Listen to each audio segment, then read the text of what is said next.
Indiana has employed this small ball theory all season long. George for three, watch out, bingo. They shoot three. You got George shooting over 40%, CJ Miles over 40%, George Hill over 40%. They're over 40% as a team. Oh my goodness. George banks it in. And these guys are playing freely. They're full of confidence. Is in, replacing Hill.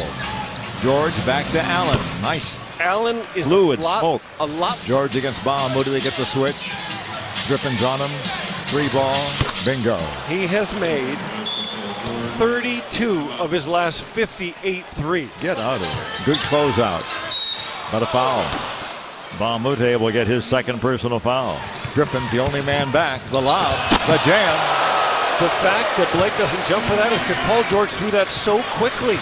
Most of the rules that have been changed in the history of the league that dates back to 1946 have been because of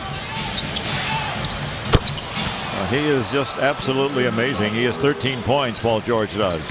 And Blake ran right to the rim. And he gives it up. Now Paul George has not scored this quarter. Over Jordan. Good contest. Great shot by a truly great offensive player. Minute and a half remaining in the period. Hill. Outside.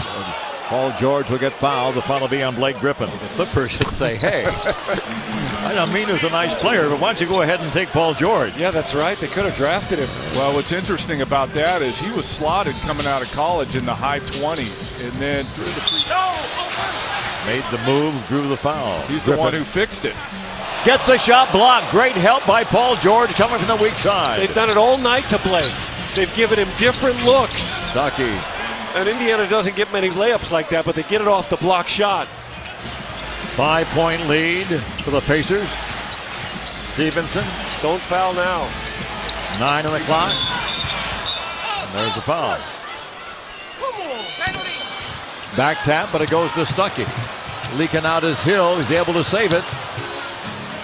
Wow. Uh-oh. Wow. Paul George for three. That's a timeout producing shot. I would say so. Clippers in full retreat now. They trail by 13. Without your leader, Chris Paul, and without your shooter, J.J. Redick. There's a shooter.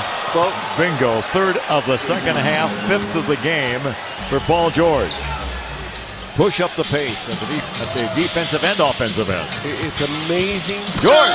What superstars do, Ralph. The pace, the rhythm is all Paul George's game. He's dictating everything out there. 88-74, and there he gets a foul. It falls to 10 wins and 9 losses, and as Mike mentioned, the home mark now is 8-5. And that really is stunning for this basketball team.